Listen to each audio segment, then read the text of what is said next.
നമസ്തേ. കഥകൾ അതിസാഗരത്തിലേക്ക് സ്വാഗതം. നമ്മളിപ്പോൾ കഥകൾ പറഞ്ഞുകൊണ്ടിരിക്കുകയാണ്, പഞ്ചതന്ത്രം കഥകൾ.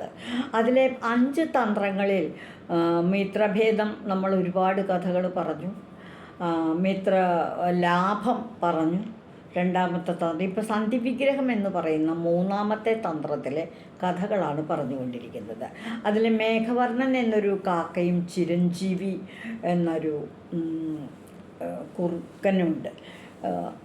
അവർ തമ്മിൽ പറയാണ്, ഈ മൂങ്ങകളും കാക്കകളും തമ്മിൽ എപ്പോഴും ശത്രുതയാണ്. അതെന്താണ് ഇങ്ങനെ ശത്രുത വരാൻ കാരണം?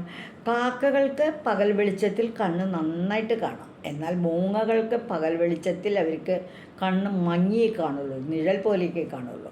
അതുകൊണ്ട് പക്ഷേ രാത്രിയായാലോ സന്ധ്യങ്ങളായാൽ അവർക്ക് നല്ല ഊറ്റം കൂടും, മൂച്ചും കൂടും, ശക്തി കൂടും, അസൽ കണ്ണിന് പ്രകാശവും അസൽ പ്രകാശവും കണ്ണുകൾക്ക്. കാക്കയ്ക്കാണെങ്കിൽ രാത്രിയിൽ തെടിമാവും കണ്ണ്.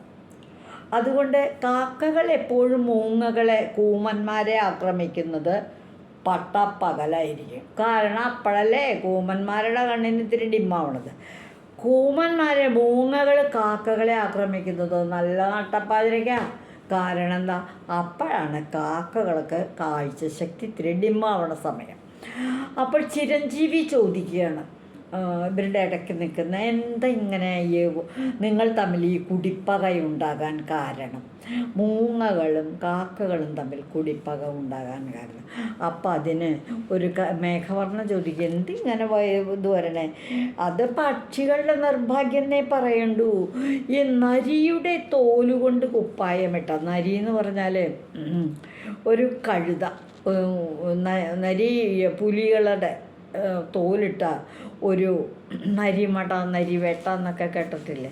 ആ നരിമടയിൽ പുലികളുടെ പുലിത്തോലിട്ട ഒരു കഴുത. ആ കഴുതയ്ക്ക് ഒരിക്കൽ ഒരു വാക്ക് പിഴച്ചുപോയി. അതിൻ്റെ കഥ എങ്ങനെയാണോ അതുപോലെയാണ് ഈ കഥയും. ആ കഥ ഞാൻ പറയാം എന്ന് പറഞ്ഞ് ചിരഞ്ജീവി മേഘവർണ്ണനോട് പുലിത്തോലിട്ട കഴുതയെപ്പറ്റി കഴുതയുടെ കഥ പറയുന്നു. ആ കഥയാണ് ഈ സന്ധിവിഗ്രഹം എന്ന തന്ത്രം നേടുന്നതിന് വേണ്ടി മഹാഗുരു സോമശർമാവ് രാജകുമാരന്മാർക്ക് പറഞ്ഞു കൊടുത്ത കഥയാണ് ഞാൻ ഇന്ന് അവതരിപ്പിക്കുന്നത്. നാവടക്കാത്തത് കൊണ്ടുള്ള ദോഷം, അതാണ് ഈ കഥയുടെ പേര്. ശബ്ദം പുറത്തു വന്നു, അതുകൊണ്ട് പറ്റിയ അപകടം, ജീവൻ നഷ്ടപ്പെട്ടു. ആ കഥ നമുക്ക് പറയാം. ഈ കഴുത എന്ന് പറയുന്ന മൃഗമുണ്ടല്ലോ, എന്തിനാ കഴുതയെ നമ്മൾ ഇപ്പം പശുവിനെ ആണെങ്കിൽ പാല് ലഭിക്കുന്നതിന്, ആനയാണെങ്കിൽ ഉത്സവത്തിനൊക്കെ എഴുന്നള്ളിക്കാം, തടി പിടിക്കാം, അങ്ങനെയൊക്കെയുള്ള കാര്യത്തിന്.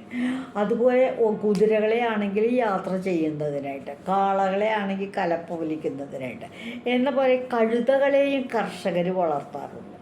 അവരെ കൊണ്ടുള്ള പ്രയോജനം എന്താ? കർഷകന് ഭാരം ചുമക്കൽ. കഴുതയുടെ പുറത്തങ്ങോട്ട് ഭാരം കയറ്റി വെച്ചാൽ ആ ഭാരം കൊണ്ട് കഴുതങ്ങനെ നടന്നോളും. എത്ര വേണമെങ്കിൽ ഭാരം കയറ്റി വയ്ക്കാം, അതുങ്ങൾക്ക് തൻ്റെ ഭാരത്തിൻ്റെ വലിപ്പം ഇതൊന്നിട്ട് കാണൂല്ല, അറിയൂല. മണ്ട ശിരോമണിയല്ലേ കഴുത. അവനൊരു കഴുത എന്ന് പറഞ്ഞാൽ തന്നെ അതിൻ്റെ അർത്ഥം ബുദ്ധിയില്ലാതെ ഭാരം ചുമക്കുന്നൊരു ജീവി എന്നാണ് അർത്ഥം. അങ്ങനെ ഒരു കർഷകനൊരു കഴുത ഉണ്ടായിരുന്നു. അപ്പോൾ ഈ കർഷകരെ കാര്യം, പല മൃഗങ്ങൾ, പശുവിന് തീറ്റ കൊടുക്കും, കുതിരയ്ക്ക് തീറ്റ കൊടുക്കും, ആടുകൾക്ക് കൊടുക്കും, കോഴികൾക്ക് കൊടുക്കും, നായ്ക്കൾക്ക് കൊടുക്കും, പൂച്ചയ്ക്ക് കൊടുക്കും, ഒക്കെ കൊടുക്കും, എല്ലാവർക്കും കൊടുക്കും. ഈ കഴുതയ്ക്ക് തീറ്റ കൊടുക്കച്ചാൽ കുറച്ചൊക്കെ കൊടുക്കും. പിന്നെ പോരാത്തതിന് എന്ത് ചെയ്യുന്നറിയാമോ? അടുത്തുള്ള കൃഷിസ്ഥലങ്ങളുണ്ട്, അവനവൻ്റെ കൃഷിസ്ഥലമല്ല, വേറെ ആൾക്കാരുടെ ആ കൃഷിസ്ഥലത്തേക്ക് കഴുതകളെ രാത്രിയാകുമ്പോൾ കഴിച്ചു വിടും. അപ്പോൾ അവിടെ നല്ല വിളവായിട്ട് നിൽക്കണതൊക്കെ ഈ കഴുത തനിക്ക് വരുന്നതിനെപ്പറ്റി, ആപത്തിനെ പറ്റി ഒന്നും ചിന്തിക്കാനുള്ള ബുദ്ധിശക്തിയൊന്നും ഇല്ലല്ലോ കഴുതയ്ക്ക്. കഴുത പോയി തിന്ന് വയറ് നിറച്ച് പെട്ടിയായിട്ട് തിരിച്ചു വരും. അതാണ് പതിവ്. അപ്പോൾ അതുകൊണ്ട് മറ്റ് പൊതുവേ കർഷകരൊക്കെ എന്ത് ചെയ്യും? വിളവായി കഴിഞ്ഞാൽ തങ്ങളുടെ പാടശേഖരങ്ങൾക്ക് കാവലേർപ്പെടുത്തും.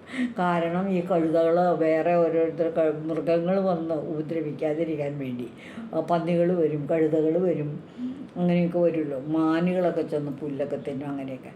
അപ്പം അതുകൊണ്ട് അങ്ങനെ ഈ കർഷകൻ കഴുത ഇറക്കി വിടും. അപ്പം ആൾക്കാരെ കാവൽക്കാരായിട്ട് കൃഷിഭൂമി കാക്കുന്ന, വിളവ് കാക്കുന്ന കാവൽക്കാരെ കഴുതയെ ഓടിച്ചു വിട്ടു. കല്ലെടുത്തെറിയും, ഓടി വെച്ചെറിയും. അപ്പം ഒറ്റ ഓടി വരും. അപ്പം കർഷകന് തോന്നുകയാണ്, എന്തൊരു കഷ്ടമാണപ്പാ, എൻ്റെ കഴുത 4 പുല്ലൊക്കെ തിന്ന് വല്ല കിഴങ്ങുകളൊക്കെ പറിച്ച് തിന്നണതിന് പകരം ഈ മാതിരിക്ക് കാവൽക്കാർ ഓടിച്ചു കഴിഞ്ഞാൽ പിന്നെ എങ്ങനെ ഞാൻ ഈ കഴുത വളർത്തണേ, എനിക്ക് ഭാരം ചൊക്കാൻ കഴുത അല്ലാണ്ട് വേറെ ആരാളെ എന്നിങ്ങനെ തോന്നിയിട്ട് എന്ത് ചെയ്തു, കർഷകൻ്റെ ബുദ്ധിയിൽ ഒരു കുരുട്ട് ബുദ്ധി വന്നു. കുരുട്ട് ബുദ്ധി വന്നിട്ട് എന്ത് ചെയ്തു, അദ്ദേഹം മാർക്കറ്റിൽ പോയിട്ട് പുലിയാണെന്ന് തോന്നത്തക്ക വിധത്തിൽ പുലിയുടെ തോല് പോലെയുള്ള മറ്റൊരു തുണി അങ്ങോട്ട് മേടിച്ചു. ആ തുണി അങ്ങോട്ട് കഴുതെ പുതപ്പിച്ചു, അതിനൊരു ഉടുപ്പ് പോലെ അങ്ങോട്ട് ഇടിയിച്ചു. അപ്പം എന്താ, കഴുത കണ്ടാൽ തോന്നുക പുലിയാണെന്ന്, നരിയാണെന്ന് തോന്നുക. ഉടൻ തന്നെ അങ്ങോട്ട് പാടത്തേക്ക് വിട്ടു. വയലിലേക്ക് വിളഞ്ഞു കിടക്കുന്ന വിളവങ്ങെടുത്തിൻ്റെ അട്ടയച്ചിട്ട് കാവൽക്കാർ വന്ന് നോക്കുമ്പോൾ എന്താ, പുലിയാണ്. പുലിയെ കണ്ട വഴിക്ക് പുലി തന്നെ തങ്ങളെ കണ്ട പിടിച്ച് തിന്നില്ലേ. പേട്ടിച്ചോടി കാവൽക്കാർ. ഇത് ദിവസം ഉണ്ടോ, 40 ദിവസം മാറി ഓരോരോ ഭാഗങ്ങളിലേക്ക് കഴുത അങ്ങോട്ട് അഴിച്ചു വിടും. കർഷകൻ കൊണ്ട് അങ്ങോട്ട് വിടും. കഴുത സുഖമായിട്ട് പോയി തിന്നു നല്ല സദ്യ എന്നും തിരിച്ചു വരും. അങ്ങനെ ആയിക്കഴിഞ്ഞപ്പോൾ അതിൽ കാവൽക്കാരിൽ ഒരാൾ, ഇത്തിരി പ്രായമായിട്ടുള്ള ഒരാളുണ്ട്. അയാൾക്ക് തോന്നി, ഇതെന്തത് ഒരു ഭയം കൂടാതെ കണ്ട് ദിവസവും ഈ നരി ഇവിടെ വന്നിട്ട് ഇങ്ങനെ തിന്നണേ, ഇത് ശരിക്കും നരിയാണോ? നടപ്പും കാര്യങ്ങളൊക്കെ കാണുമ്പോൾ അദ്ദേഹത്തിനൊരു സംശയം തോന്നി. അദ്ദേഹം ഒരു ദിവസം എന്ത് ചെയ്തു, ഒരു സൂത്രം പ്രയോഗിക്കാൻ തീരുമാനിച്ചു. എന്തായിരുന്നു ആ സൂത്രം? കഴുതയാണെന്ന് തോന്നുന്ന വിധത്തിലുള്ള ഒരു പുതപ്പ് കൊണ്ട് തൻ്റെ ശരീരം കൊണ്ട് മൂടി പുതച്ചു. എന്നിട്ട് അമ്പുവില്ലും കയ്യിലെടുത്തു. അത് കാണാണ്ട് ഒളിപ്പിച്ചും വെച്ചു.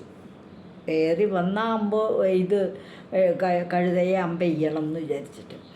എന്നിട്ട് ഒളിച്ചിരുന്നു. പതിവ് പോലെ നരിത്തോലിട്ടിട്ട് പുലിത്തോലിട്ടിട്ട് നമ്മുടെ കഴുത ഭക്ഷണത്തിന് വന്ന് ഇങ്ങനെ ആടിപ്പാടി ഇങ്ങനെ തിന്ന് തെറി പോവുക. അങ്ങനെ നിൽക്കുമ്പോൾ കുറച്ച് ദൂരെ മറ്റൊരു കഴുത. ഈ കഴുതയ്ക്ക് തോന്നിയത് എന്താണെന്നാ, കർഷകൻ്റെ കഴുതയ്ക്ക് തോന്നിയത് ആ നിൽക്കണത് ഒരു പെൺകഴുതയാണെന്നാണ്. പെൺകഴുതയാണെങ്കിൽ തരുണൻ തരുണീ ആസക്ത എന്ന് പറഞ്ഞാൽ പുരുഷ കഴുതയ്ക്ക് സ്ത്രീ കഴുതയോട്, ആൺകഴുതയ്ക്ക് പെൺകഴുതയോടൊരു പ്രണയം, ഒരു ലൈംഗികാനുഭൂതി, ഇണചേരാനുള്ള ഒരു മോഹം. ഉടൻ തന്നെ അതിൻ്റെ അടുത്ത് ചെന്നിട്ട് തൻ്റെ സ്വതസിദ്ധമായ കഴുതരാഗത്തിൽ ഒരു പെൺകഴുതയാണെന്ന് കരുതി അതിനോട് വലിയ സ്നേഹപ്രകടനങ്ങളൊക്കെ ശബ്ദത്തിലൂടെ ഉണ്ടാക്കാൻ തുടങ്ങി. കഴുതയുടെ പുതച്ച് നിൽക്കുന്ന ആ കാവൽക്കാരനായിരുന്നു ഈ പെൺകഴുതയാണെന്ന് കരുതി ആൺകഴുത ചെന്ന് പ്രണയസല്ലാപം ചെയ്തത്. ആ കാവൽക്കാരന് മനസ്സിലായി, അമ്പട്ടാ നെയ്യപ്പ എന്ത് നെയ്യാന്ന് എനിക്കിപ്പം മനസ്സിലായി. ഒട്ടും മടിച്ചില്ല. ആ കാവൽക്കാരൻ തൻ്റെ കയ്യിലിരിക്കുന്ന അമ്പുവില്ലൊക്കെ അങ്ങോട്ട് എടുത്തു. ഇങ്ങോട്ട് തിരിഞ്ഞു നോക്കിയപ്പോഴേക്കും ഇത് ഓടാൻ തുടങ്ങിയപ്പോഴേക്കും അങ്ങോട്ട് പ്രയോഗിച്ചു. ആ അമ്പ് കൊണ്ട വഴിക്ക് കഴുതയുടേതായ എന്നുള്ള ശബ്ദത്തിൽ അങ്ങോട്ട് കരയാൻ തുടങ്ങി. വേദന പറ്റി. എന്തിനു പറയണു, പാടത്ത് കിടന്ന് ആ കഴുത അങ്ങോട്ട് ചത്തു. പുലിത്തോലിട്ട കഴുത ദാണ്ട കിടക്കണം, ചത്തു വലച്ചു. അതിനുശേഷം പിന്നെ ആ പാടത്ത് ആ കഴുതയെ കൊണ്ട് ഉപദ്രവമൊന്നും ഉണ്ടായില്ല. അപ്പം ഇവിടെ എന്താ ചിരഞ്ജീവി പറഞ്ഞത് എന്താണ് കാര്യം? പുലിത്തോലിട്ടാലും കഴുത തന്നെയാണ്. ശബ്ദം പുറത്ത് വന്നപ്പോൾ ജീവൻ നഷ്ടപ്പെട്ടു, കള്ളത്തരം പൊളിഞ്ഞു. കാവൽക്കാരൻ്റെ അമ്പേറ്റ് കഴുത മരിച്ചുപോയി. ഈ കഥയാണ് ചിരഞ്ജീവി മേഘവർണ്ണനോട് പറഞ്ഞത്. നാവടക്കാത്തത് കൊണ്ടുള്ള ഒരു ദോഷം. മിണ്ടാണ്ടിരുന്നെങ്കിൽ, പ്രണയസല്ലാപത്തിനൊന്നും പോവാണ്ടിരുന്നെങ്കിൽ, പുലിയാണെന്ന് കരുതി കുറച്ചു നേരം കൂടി നിന്ന് ആ കാവൽക്കാരെ അടുക്കിലായിരുന്നു. പുലിയാണെന്ന് കരുതി ചീറ്റം കഴിഞ്ഞ് പോന്നെങ്കിൽ മതി. അപ്പോഴാണ് ഒരു പ്രണയസല്ലാപത്തിന് പോയത്.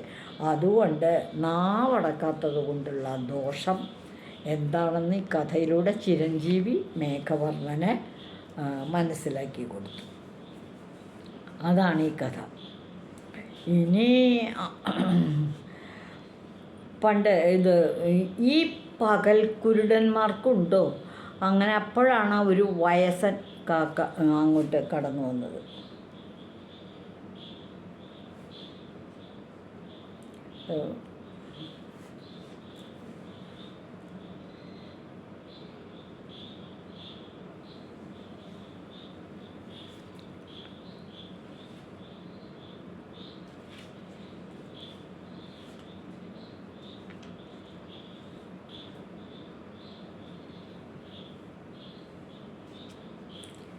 ഇനിയിപ്പോൾ രാജാവിനെ തിരഞ്ഞെടുക്കും. അപ്പോൾ ഈ കഥ ഞാൻ ഇവിടെ നിർത്തുകയാണ്. ഇതിനെ തുടർന്നുള്ള കഥ അടുത്ത ദിവസം പറയും. ഇതുവഴി വന്നാലും ഇത്തിരി നേരം ഇരുന്നാലും കഥകൾ കേട്ടാലും കളിയായി പറയും കഥയാണേ, കാര്യം പറയും കഥയാണ്. പഞ്ചതന്ത്രം കഥകളാണ്. സന്ധിവിഗ്രഹം എന്ന തന്ത്രം മനസ്സിലാക്കാൻ വേണ്ടി സോമശർമാവെന്ന മഹാഗുരു പാടലിപുത്രത്തിലെ രാജകുമാരന്മാർക്ക് പറഞ്ഞു കൊടുത്ത കഥയാണ്. അത്ര പ്രചാരമായ ഒന്നല്ല പഞ്ചതന്ത്രം കഥകൾ. അതുകൊണ്ട് നമുക്ക് പിന്നെയോ കഥാപാത്രങ്ങളുടെ തള്ളിക്കയറ്റം, അതും പക്ഷിമൃഗാദികൾ ശ്രദ്ധിക്കണം, കൺഫ്യൂഷൻ വരാതെ. പക്ഷേ കഥകളിലെല്ലാം ഗുണപാഠമുണ്ട്, അതാണ് പ്രാധാന്യം. അതുകൊണ്ട് കഥകൾ കേൾക്കണം, മറ്റുള്ളവർക്ക് പറഞ്ഞു കൊടുക്കണം. ഒരു 5 ആൾക്ക് ഈ കഥ പറഞ്ഞു കൊടുത്താൽ നിങ്ങൾക്ക് നല്ല തറവാവും തീർച്ചയായിട്ടും. അതുകൊണ്ട് എല്ലാവരും പഞ്ചതന്ത്ര കഥകളിൽ ശ്രദ്ധിക്കൂ. മറ്റുള്ളവർക്കത് പറഞ്ഞ് മനസ്സിലാക്കി കൊടുക്കാൻ കിട്ടുന്ന ഒരവസരവും പാഴാക്കരുതേ. ഞാൻ നിങ്ങളുടെ മാലതി ചേച്ചി. നമ്മുടെ ചാനൽ വളരണ്ടേ? അതിന് നിങ്ങളല്ലേ എന്തെങ്കിലും ചെയ്യേണ്ടത്? എനിക്ക് ഈ കണ്ടൻസ് തരാനല്ലേ ആവുള്ളൂ, നിങ്ങളോട് പറയാനും പറ്റും. അത് ഞാൻ പറയട്ടല്ലോ. അപ്പോൾ വേണ്ടത് ചെയ്യും. എല്ലാവർക്കും നന്ദി.